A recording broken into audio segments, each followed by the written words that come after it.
Hello everyone, welcome to SSC scholars. Guys, आप किसी भी एग्जाम को क्रैक करना चाहते हैं तो उसकी प्रिपरेशन में आपका फर्स्ट स्टेप होता है सिलेबस को अच्छी तरीके से जानना। You should be very clear about the syllabus first. Syllabus को लेकर आपके माइंड में कोई भी डाउट, कोई भी क्वेरी नहीं होनी चाहिए। तो आज के इस सेशन में मैं आप सभी के लिए एयरफोर्स वाई ग्रुप के सिलेबस और साथ ही साथ पैटर्न को लेकर आ गया हूं। यानी आज के सेशन में मैं आपको बताऊंगा कि अगर आप एयरफोर्स वाई ग्रुप की तैयारी कर रहे हैं तो किस सब्जेक्ट से कितने क्वेश्चंस आते हैं और उन क्वेश्चंस को सोल्व करने के लिए आपको कौन कौन से टॉपिक्स को कवर करना होगा। जिन्हें नहीं पता उन्हें मैं बता दूं, एयरफोर्स हर साल में 2 बार 10+2 लेवल पर ये एग्जाम्स कंडक्ट कराता है, एयरफोर्स एक्स ग्रुप के लिए एंड एयरफोर्स वाई ग्रुप के लिए। तो आज मैं आपको एयरफोर्स वाई ग्रुप के सिलेबस के बारे में बताने वाला हूं। अगर आप एयरफोर्स एक्स ग्रुप की प्रिपरेशन कर रहे हैं तो उसका सिलेबस भी आपको ऊपर आई बटन पर मिल जाएगा, वहां पर जाकर आप चेक कर सकते हैं। सबसे पहले जान लेते हैं कि एयरफोर्स वाई ग्रुप के अंदर आपके कौन कौन से सब्जेक्ट से क्वेश्चंस बनते हैं। तो देखिए, एयरफोर्स वाई ग्रुप के अंदर सबसे पहला आपका आता है इंग्लिश पोर्शन। इंग्लिश के आपके 20 क्वेश्चंस आएंगे और दूसरा फिर आपका आता है reasoning, mathematics and general knowledge and current affairs. तो ये जो आपके 3 सेक्शंस हैं इनको बोला जाता है रागा, रीजनिंग एंड जनरल अवेयरनेस। तो इंग्लिश के अंदर आपके 20 क्वेश्चंस आएंगे और ये जो आपका रागा पोर्शन है इन तीनों को मिलाकर आपके 30 क्वेश्चंस यहां से बनेंगे। तो 20 इंग्लिश के हो गए और 30 हो गए आपके इन 3 पोर्शन से। तो टोटल आपके 50 क्वेश्चंस होंगे जिनको सोल्व करने के लिए आपको 45 मिनट्स का टाइम दिया जाएगा। यानी 45 मिनट्स के अंदर आपको 50 क्वेश्चंस सोल्व करने हैं। और अब देख लेते हैं कि ये 50 क्वेश्चंस सोल्व करने के लिए आपको कौन कौन से टॉपिक्स को पढ़ना होगा। सबसे पहले बात आती है इंग्लिश की। तो इंग्लिश में आपका सबसे पहले आता है रीडिंग कॉम्प्रिहेंशन। रीडिंग कॉम्प्रिहेंशन के अंदर आपको एक अनसीन पैसेज दे दिया जाएगा और उसके बेस पर आपको कुछ क्वेश्चंस दिए जाएंगे, वो आपको सोल्व करने हैं। यानी पैसेज को पढ़िए और क्वेश्चंस के आंसर दीजिए। अगर आपको अनसीन पैसेज सोल्व करना नहीं आता, रीडिंग कॉम्प्रिहेंशन सोल्व करना नहीं आता, तो आप हमारे चैनल पर जाकर वीडियो देख सकते हैं। उसमें हमने बताया कि कम टाइम में आप किस तरीके से मोर एक्यूरेसी के साथ रीडिंग कॉम्प्रिहेंशन को सोल्व कर सकते हैं। देन आगे आपका आता है ग्रामर पोर्शन। ग्रामर पोर्शन के अंदर आपको करना है सब्जेक्ट वर्ब एग्रीमेंट, यानी कि किस सब्जेक्ट के लिए कौन सी वर्ब सही होगी ये आपको पता होना चाहिए। देन आता है फॉर्म्स ऑफ वर्ब्स, यानी कि वर्ब की फर्स्ट फॉर्म, वर्ब की सेकंड फॉर्म, वर्ब की थर्ड फॉर्म, इनका आपको प्रॉपर यूज आना चाहिए। इनके अंदर आपको एरर्स फाइंड आउट करने आने चाहिए। देन आता है सीक्वेंस ऑफ टेंसेस। टेंसेस के बारे में आपको कोई भी डाउट, कोई भी क्वेरी नहीं होनी चाहिए। You should be very clear about this. Okay, then आता है ट्रांसफॉर्मेशन ऑफ सेंटेंसेस। तो देखिए, ट्रांसफॉर्मेशन के अंदर क्या है, आपको एक सेंटेंस दिया जा रहा है तो उसको आपको दूसरी फॉर्म में कन्वर्ट करना है, ट्रांसफॉर्म करना है, बट उसका मीनिंग चेंज नहीं होना चाहिए। यानी आपको कोई इसमें क्या होगा, आपको एक नेगेटिव सेंटेंस दे दिया तो आपको बोलेगा कि इसे एसर्टिव सेंटेंस बनाइए, बट सेंटेंस का मीनिंग चेंज नहीं होना चाहिए। या फिर हो सकता है नेगेटिव से इंटेरोगेटिव सेंटेंस बनाना हो, या फिर इंटेरोगेटिव सेंटेंस से एक्सक्लेमेटरी सेंटेंस बनाना हो, बट मीनिंग चेंज नहीं होना चाहिए। अब इसी के अंदर आपका कॉन्सेप्ट आता है simple, compound and complex sentences का। तो वो भी आपको जो है हमने करा रखे हैं, आप चाहें तो जाकर वो वीडियो देख सकते हैं।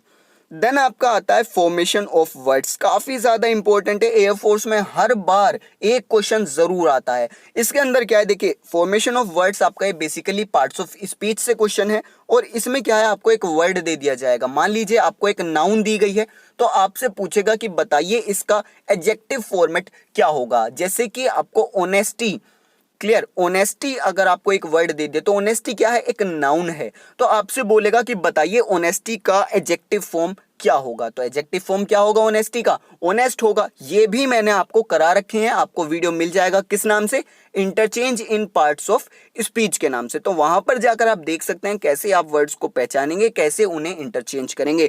नाउन से वर्ब कैसे बनाना है, वर्ब से एडजेक्टिव, एडजेक्टिव से एडवर्ब।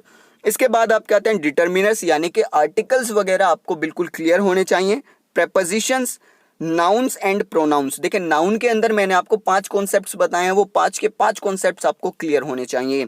देन आता है एडजेक्टिव्स, एडवर्ब्स, मोडाल्स। मोडाल्स आपका काफी ज्यादा इंपॉर्टेंट है, यहां से भी क्वेश्चन बनेगा। इसके बाद में कंजक्शंस और लास्टली आपका आता है क्लोजेस। क्लोजेस के अंदर आपको नाउन क्लोजेस, एडवर्ब क्लोजेस की प्रॉपर नॉलेज होनी चाहिए, बिल्कुल क्लियर आपको ये होना चाहिए।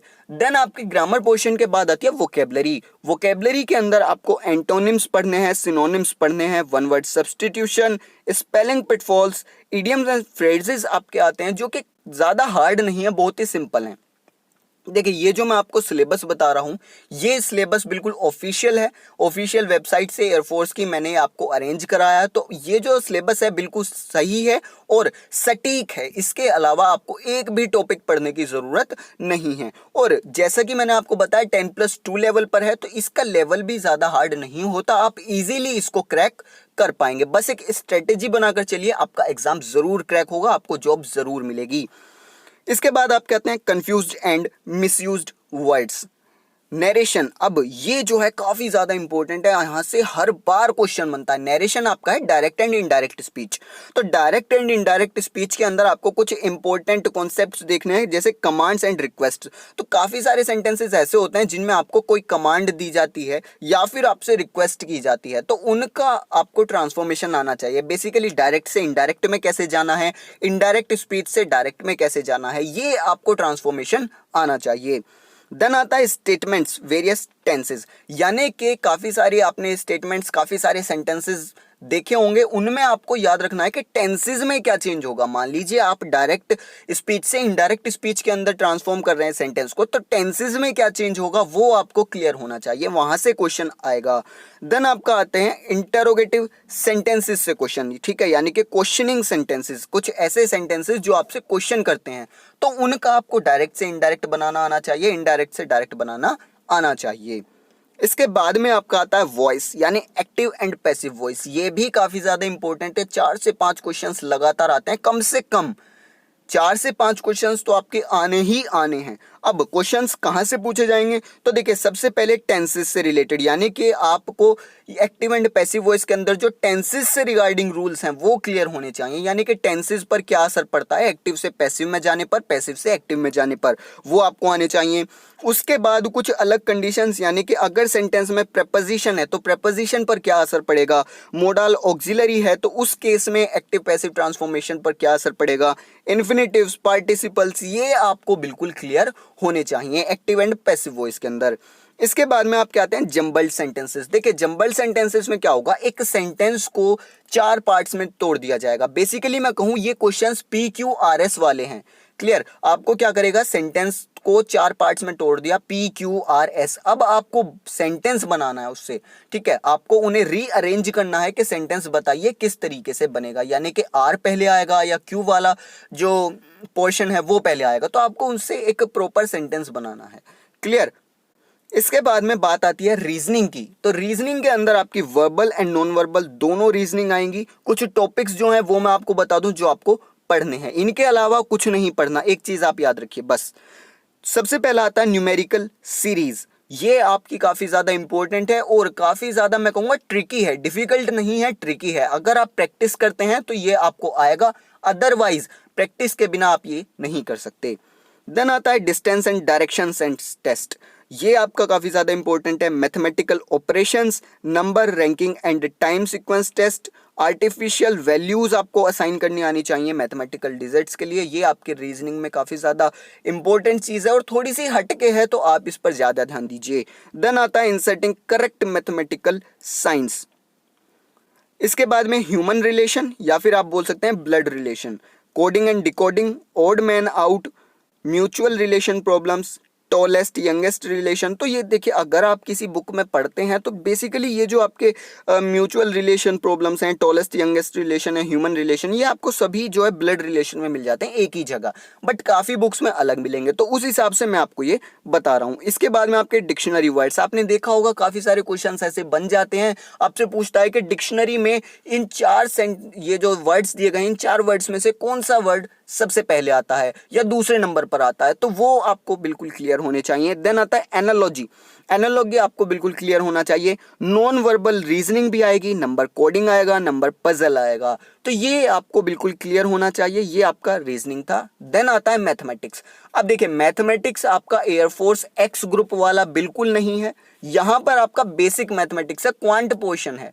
क्लियर। यहां पर आपका ये नहीं है कि आपको सेट थ्योरी वगैरह या फिर मैथमेटिकल इंडक्शन वगैरह पढ़ना, नहीं, बिल्कुल सिंपल मैथमेटिक्स है और आप इजीली सोल्व कर पाएंगे, मुझे पूरा भरोसा है आप पर। सबसे पहला आपका टॉपिक आता है रेशियो एंड प्रपोर्शन, काफी इजी है। Average easy, LCM and HCF, profit and loss, time, distance and speed, काफी ज्यादा क्वेश्चंस यहां से आते हैं, ठीक है। एक क्वेश्चन तो मिनिमम आएगा ही आएगा, हर बार आता है टाइम, डिस्टेंस एंड स्पीड से।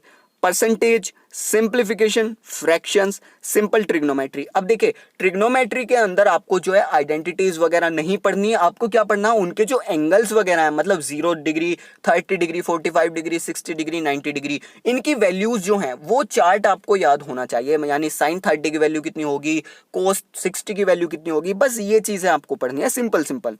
इसके बाद में आता है सरफेस एरिया एंड वॉल्यूम, यानी ये क्या हो गया, एक 3D का पार्ट हो गया लगभग। यहां पर आपको क्यूबॉइड, क्यूब, कोन, स्फीयर वगैरह के सरफेस एरिया एंड वॉल्यूम पढ़ने हैं। देन आता है area of triangle, square and rectangle, easy, आप पहले भी पढ़ चुके हैं। देन आपका आता है प्रोबेबिलिटी, प्रोबेबिलिटी आपको क्लियर होना चाहिए।